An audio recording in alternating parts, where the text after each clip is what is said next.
नमस्कार विद्यार्थी मित्रांनो, मी डॉक्टर तम्मलवार या ठिकाणी आपल्याला मॅनेजमेंट अकाउंट या विषयासाठी आहे. तर मॅनेजमेंट अकाउंटमधील आपण शेवटचं चॅप्टर बघणार आहोत. या अगोदर सर्व चॅप्टर या ठिकाणी क्लिअर झालेले आहेत.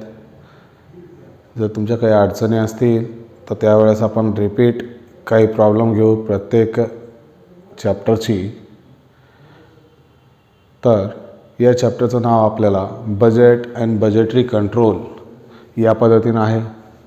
मग बजेट अँड बजेटरी कंट्रोल हे चॅप्टर्स बघत असताना आता बजेट म्हणजे नेमकं काय हे बघायचं अगोदर.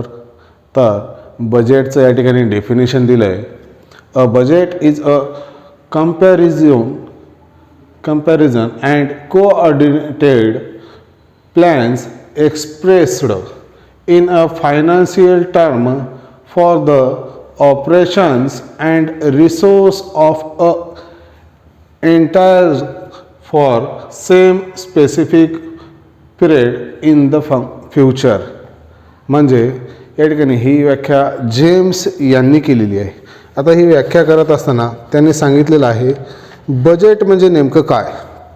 बजेट म्हणजे नेमकं काय तर बजेट म्हणजे एक प्लॅन आहे. तो आपण म्हणजे प्लॅन ऑफ ॲक्शन म्हटले त्यांनी.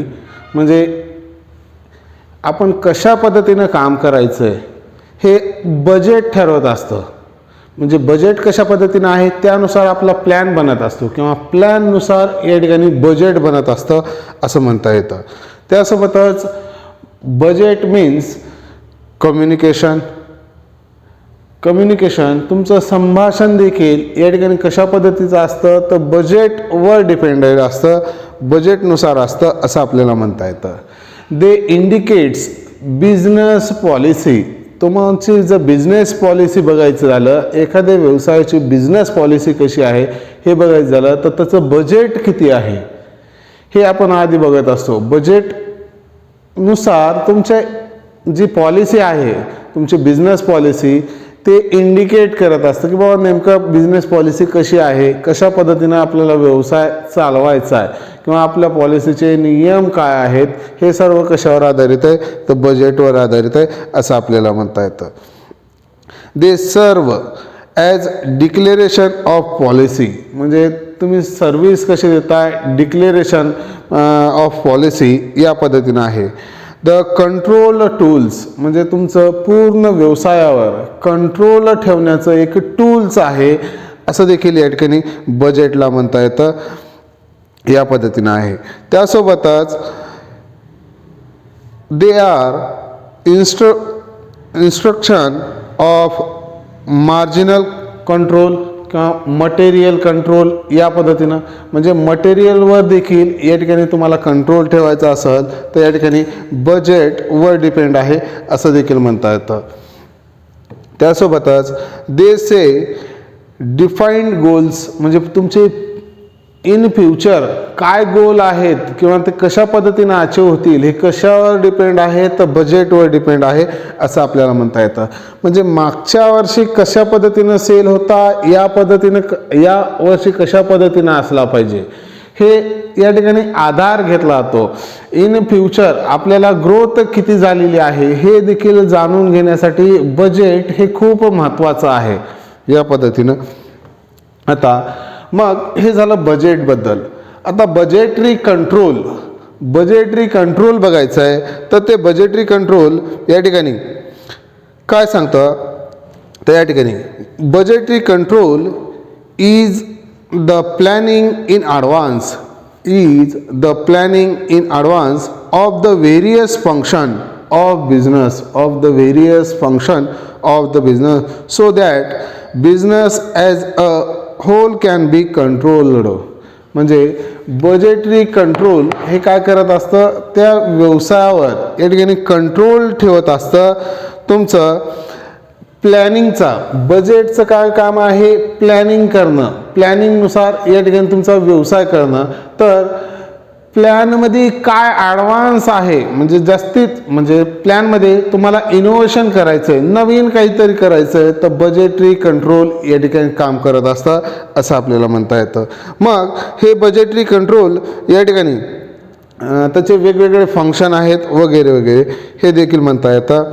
त्यानंतर ऑब्जेक्ट ऑफ बजेटरी कंट्रोल. आता बजेटरी कंट्रोलचे उद्देश काय आहेत, कशासाठी हे काढलेलं आहे, तर बजेटरी कंट्रोल प्लॅनिंग करण्यासाठी काढलेलं आहे. एखादे नियोजन करायचं आहे, प्लॅनिंग करायचं आहे तुम्ही, तर त्यावेळेस तुमची एखादी कॉस्ट वाढत आहे का कमी होत आहे, कंट्रोलेबल कॉस्ट आहे का अनकंट्रोलेबल कॉस्ट आहे, हे या ठिकाणी बजेटरी कंट्रोलवरून कळत असतं असं आपल्याला म्हणता येतं. त्यासोबतच कोऑर्डिनेशन म्हणजे सहसंबंध जोडण्यासाठी देखील या ठिकाणी बजेटरी कंट्रोल या ठिकाणी महत्त्वाचं आहे असं आपल्याला म्हणता येतं. त्यासोबतच कोऑर्डिनेशन कुणामध्ये करायचं, तर व्हेरियस डिपार्टमेंट असतात, म्हणजे वेगवेगळे डिपार्टमेंट असतात, त्यांच्यामध्ये या ठिकाणी कोऑर्डिनेशन निर्माण करणं आणि त्यानुसार या ठिकाणी तुमचा व्यवसाय चालू करणं, यासाठी हे बजेटरी कंट्रोल कोऑर्डिनेशन निर्माण करत असतं असं आपल्याला म्हणता येतं. त्यासोबतच या ठिकाणी कंट्रोल करण्यासाठी देखील बजेटरी कंट्रोल काम करत असतं. त्याचा एक मेन उद्देश आहे, control is a necessary to say that performance take plus according to plan. म्हणजे प्लॅननुसार या ठिकाणी तुमचं परफॉर्मन्स होतं आहे का, तुमचं कार्य होतं आहे का, त्या हे बघण्याचं काम या ठिकाणी बजेटरी कंट्रोल करत असतं असं आपल्याला म्हणता येतं. म्हणजे तुम्ही प्लॅन आखलाय बजेटनुसार आणि त्या प्लॅनवर या ठिकाणी कशा पद्धतीने तुमचा परफॉर्मन्स आहे, कशा पद्धतीने तुम्ही काम करताय, हे काय बजेटरी कंट्रोल बघत असतं असं आपल्याला म्हणता येतं. त्यानंतर कम्युनिकेशन हे एक उद्देश आहे. बजेटरी कंट्रोलचे 4 उद्देश, प्लॅनिंग, त्याच्यानंतर कोऑर्डिनेशन, त्याच्यानंतर कंट्रोल आणि दुसरा त्याच्यानंतर कम्युनिकेशन आहे. A budget is a communication device. A budget is a communication device. It communicates information about plan policy of the organisation.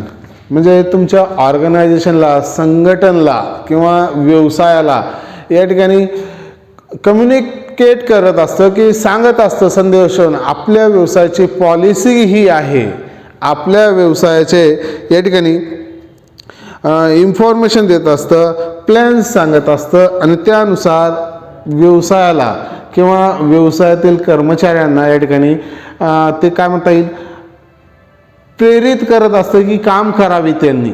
आणि म्हणून या ठिकाणी बजेटरी कंट्रोल या ठिकाणी महत्त्वाचं आहे असं आपल्याला म्हणता येतं. आता या ठिकाणी बजेटरी कंट्रोल त्यासोबतच बजेट हे का महत्त्वाचं आहे, त्याचे ॲडव्हान्टेज काय आहेत आणि लिमिटेशन काय आहेत हे आपल्याला बघायचं आहे. तर बजेटरी कंट्रोलचा ॲडव्हान्टेज काय आहे, तर आपल्याला बँक क्रेडिट फॅसिलिटी घेता येते. समजा तुम्ही सांगितलं एखाद्या बँकेमध्ये गेलात आणि तुम्हाला लोनसाठी अप्लाय करताय, तर तुम्ही सांगताय माझं बजेट एवढं आहे, माझा प्लॅन ऑफ ॲक्शन हे आहे आणि मी हे झालं बजेट, मी या पद्धतीनं तुम्ही काम करताय, चला मी माझं प्लॅन ऑफ ॲक्शन म्हणजे बजेटरी कंट्रोल दाखवताय, तुमचं प्लॅनमध्ये ॲडव्हान्स करताय, माझं या पद्धतीनं काम आहे, मी या पद्धतीनं करेल आणि त्यासोबतच या ठिकाणी तुम्ही पूर्ण कंट्रोल त्या प्लॅनवर ठेवताय आणि त्यानुसार जर सांगितलं तर तुम्हाला बँक लगेच क्रेडिट फॅसिलिटी या ठिकाणी प्रोव्हाइड करू शकते. या पद्धतीनं आहे. त्यानंतर तुमचं बेसिक ऑफ बजेटरी कंट्रोल म्हणजे साधारणतः काय आहे, तर ते एखादी कॉस्ट तुमची कंट्रोलेबल आहे का अनकंट्रोलेबल आहे हे देखील बघण्यासाठी तुम्हाला बजेटरी कंट्रोल हे महत्त्वाचं आहे, त्याचा एक ते फायदा आहे. त्यानंतर अकाउंटिंग रिस्पॉन्सिबिलिटी म्हणजे तुम्ही प्लॅन ऑफ ॲक्शन तयार केला आहे आणि त्यानुसार तुमचे कर्मचारी परफॉर्मन्स देतात, त्यावेळेस एखाद्याची रिस्पॉन्सिबिलिटी कुणाची आहे हे देखील या ठिकाणी बजेटरी कंट्रोलनुसार या ठिकाणी तुम्हाला कळू शकतं. हे त्याचा एक फायदा आहे. त्यानंतर budgetary control secure efficiency and economy in the working of the business enterprise. म्हणजे या ठिकाणी जे economy in working of the business enterprise म्हणजे तुमच्या इकॉनॉमीनुसार या ठिकाणी तुम्ही काम करताय का नाही हे देखील या ठिकाणी बघितलं जातं. हे बजेटरी कंट्रोलनुसार होत असतं. ठीक आहे, या पद्धतीने हे तसे फायदे आहेत. त्यानंतर त्याचे लिमिटेशन काय आहेत तर time to time reserve is not easy. म्हणजे टाईम टू टाईम तुम्हाला हे बजेट आखणं हे थोडंसं अवघड जात असतं आणि हे नॉट इझी आहे हे या पद्धतीनं सांगितलेलं आहे. हे एक या ठिकाणी लिमिटेशन आहे त्याच्यावर. आता त्या पुढचा मुद्दा जर बघायचा झाला तर या ठिकाणी क्लासिफिकेशन ऑफ बजेट हे बघायचं आहे. क्लासिफिकेशन ऑफ बजेट तर त्यामध्ये क्लासिफिकेशन ऑफ बजेटमध्ये साधारणतः 3 क्लासिफिकेशन पडतात. एक on the basis of time. टाईमनुसार या ठिकाणी बजेटचे काही प्रकार पडतात. Long term budget, short term budget आणि करंट बजेट. म्हणजे वेळेनुसार आता तुमचं बजेट ठरलेलं आहे, तुमचा प्लॅन ठरलेला आहे. हां चला, प्लॅन माझा 10 वर्षाचा आहे. तर त्यावेळेस तुम्ही याची फ्लेक्सिबिलिटी म्हणजे त्याचं टाईम पिरियड किती आहे, खूप मोठा आहे आणि त्यामुळं त्याला लॉंग टर्म बजेट असं म्हटलेलं आहे. आता प्लॅन ऑफ ॲक्शन तुमचा साधारणतः 1 मंथचा आहे किंवा 1 डेचा आहे. आज या पद्धतीनं प्रोडक्शन झालं पाहिजे किंवा या आठवड्यात या पद्धतीनं प्रोडक्शन झालं पाहिजे, या आठवड्यात एवढंच प्रोडक्शन झालं पाहिजे. हे या ठिकाणी शॉर्ट टर्म बजेटमध्ये येत असतं. म्हणजे त्याचा पिरियड हा शॉर्ट असतो असं आपल्याला म्हणता येतं. त्यानंतर करंट बजेट, चालू बजेट, सध्याच्या कंडिशनला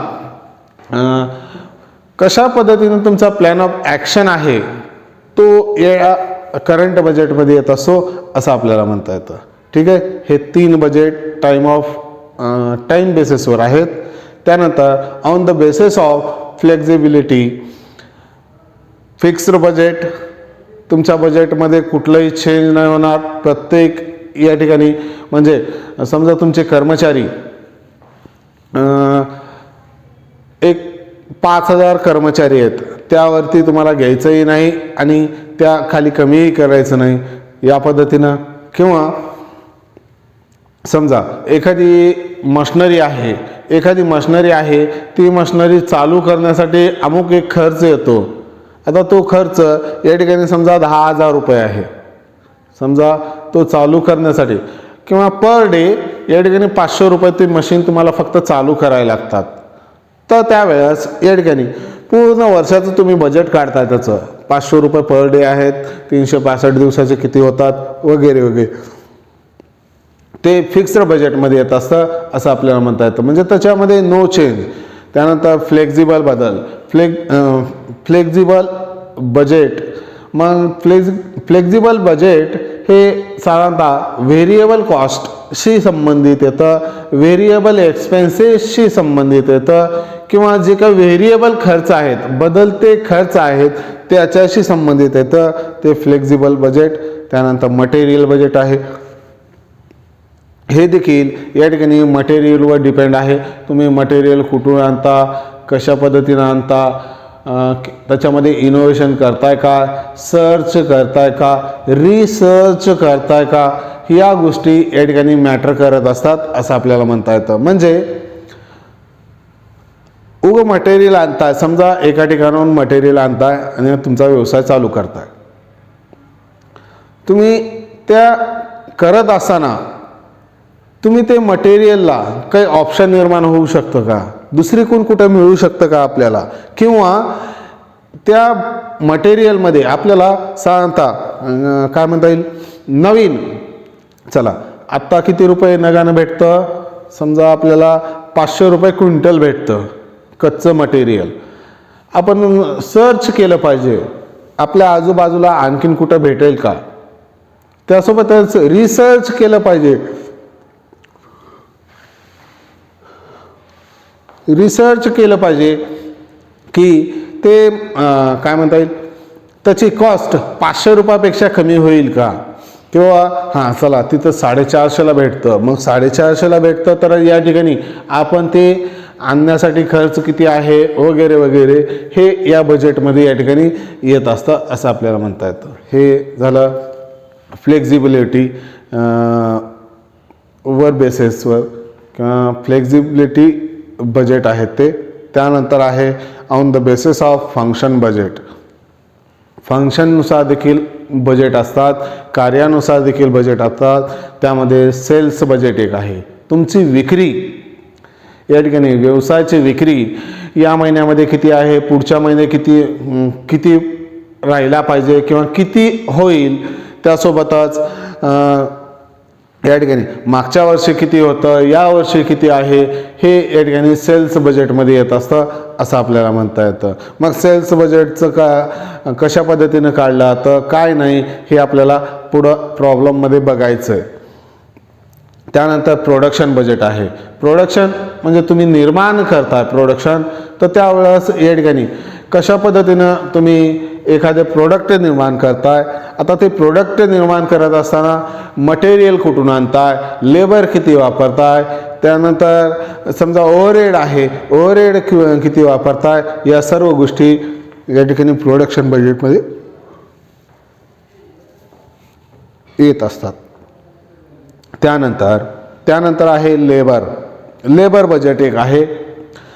लेबरवर तुम्ही कशा पद्धतीने खर्च करता, लेबरवर कोणत्या कोणत्या फॅसिलिटी देता, या गोष्टी, किंवा लेबरचं आणताय कुठून, समजा त्याच गावामधले असतील किंवा तुमच्याकडं लेबरची फॅसिलिटी एक 70 किलोमीटरवरून आणायची असेल तर त्यावेळेस ते तुम्हाला परवडतात का, या गोष्टी या ठिकाणी साधारणतः लेबर बजेटमध्ये येत असतं असं आपल्याला म्हणता येतं. त्यानंतर मटेरियल बजेट याच्यामध्ये देखील येतं फंक्शन बजेटमध्ये तेच.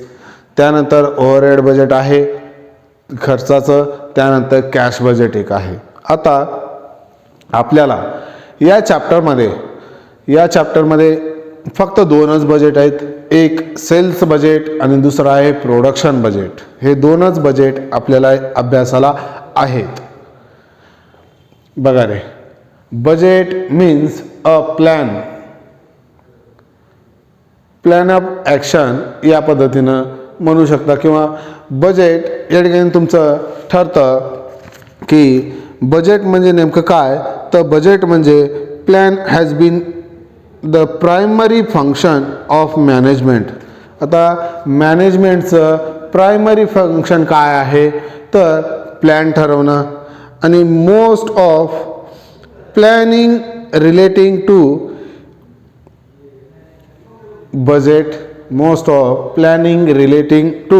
बजेट या पद्धतीनं आहे. म्हणजे या ठिकाणी कोणतीही व्यावसायिक संस्था असो त्या व्यावसायिक संस्थेमध्ये या ठिकाणी प्लॅन हे केलेच जातात.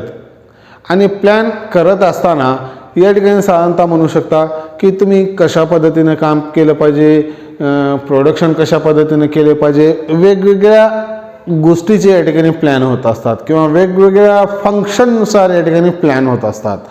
मग हे प्लॅन करत असताना तुम्ही कशाचा आधार घेताय तर या ठिकाणी बजेटचा आधार घेत असता असं आपल्याला म्हणता येतं. बजेटनुसार या ठिकाणी तुमचे प्लॅन ठरत असतात असं देखील म्हणता येतं. आणि म्हणून या ठिकाणी व्याख्या केलेली आहे, a budget is a comparison and coordinated plans expressed in financial terms for the operation and resource of an enterprise for some specific period in the future. म्हणजे या ठिकाणी बजेट म्हणजे कंपॅरिझन आहे अँड कोऑर्डिनेशन आहे. कशाचं, या ठिकाणी मागच्या वर्षाचं कशा पद्धतीनं होतं आता कसं आहे, किंवा मागच्या दिवसाचं कसं होतं आता कसं आहे, मागच्या महिन्याचं कसं होतं आता कसं आहे, हे कंपॅरिझन करत असतं आणि कोऑर्डिनेटेड म्हणजे या ठिकाणी सहसंबंध जोडत असतं. कशा सहसंबंध जोडत असतं आणि कंपॅरिझन कशाचं असतं? प्लॅनचं असतं. एक्सप्रेस्ड इन फायनान्शियल टर्म, तुमचं फायनान्शियल टर्म एक्सप्रेस करत असतं, त्या ठिकाणी सांगत असतं.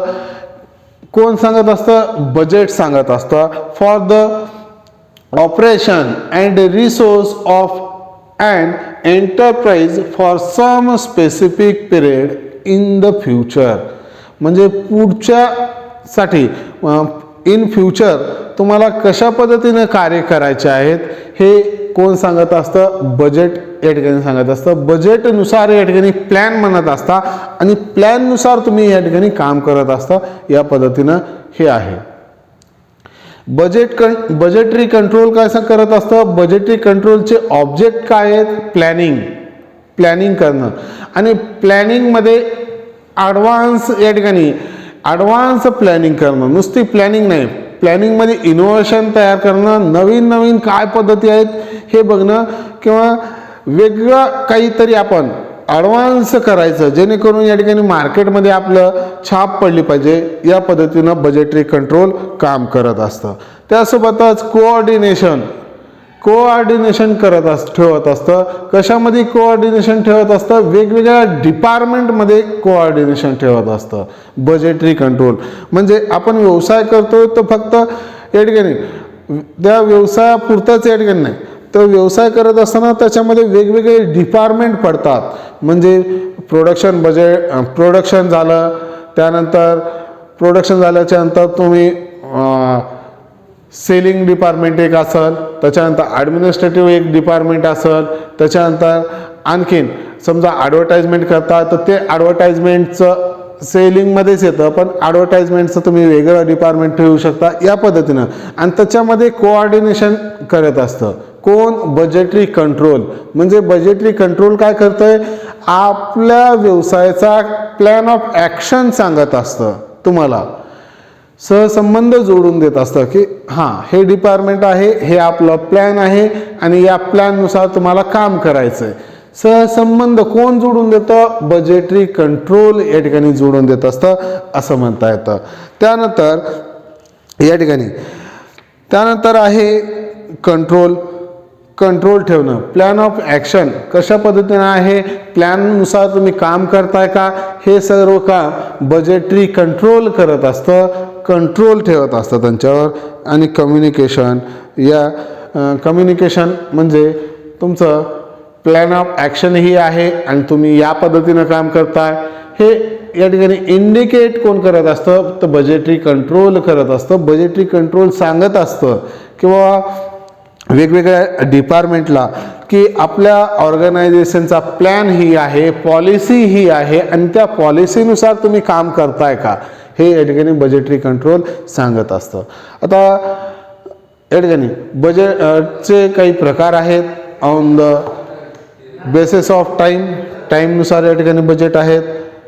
Long term budget, short term budget आणि करंट बजेट. वेळेनुसार या ठिकाणी बजेट ठरत असतं. त्यानंतर आहे on the basis of flexibility. मग त्यामध्ये फिक्स्ड बजेट, फ्लेक्झिबल बजेट आणि मटेरियल बजेट. फिक्स्ड बजेट या ठिकाणी कुठलाही तुमच्या बजेटमध्ये बदल होता कामा नये किंवा होत नाही त्या पद्धतीने. आणि फ्लेक्झिबल बजेट ह्या साधारणतः व्हेरिएबल कॉस्टशी संबंधित येतो. आणि मटेरियल तुम्ही कुठून आणताय, कशा पद्धतीने आणताय, तुम्ही ते मटेरियल आणताना नवीन काही रिसर्च करताय का किंवा सर्च करताय का, या गोष्टी या ठिकाणी मॅटर करत असतात. On the basis of function, त्यामध्ये फंक्शननुसार या ठिकाणी बजेट ठरत असतं. मग ते फंक्शन तुमचं सेल्स बजेट असेल, प्रोडक्शन बजेट असेल, लेबर बजेट असेल, मटेरियल बजेट असेल, ओव्हरहेड बजेट असेल आणि कॅश बजेट असेल. हे कार्यानुसार या ठिकाणी बजेटचे प्रकार पडलेले आहेत. ठीक आहे, या पद्धतीनं हे आहे. तुम्हाला सिलेबसला फक्त 2च बजेट आहेत या ठिकाणी, एक सेल्स बजेट आणि दुसरा प्रोडक्शन बजेट. ठीक आहे, नंतरच्या लेक्चरमध्ये आपण प्रॉब्लेमची सुरुवात करू.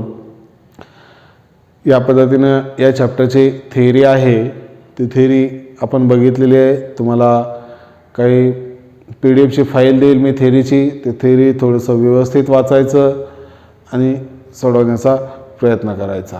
ठीक आहे, धन्यवाद.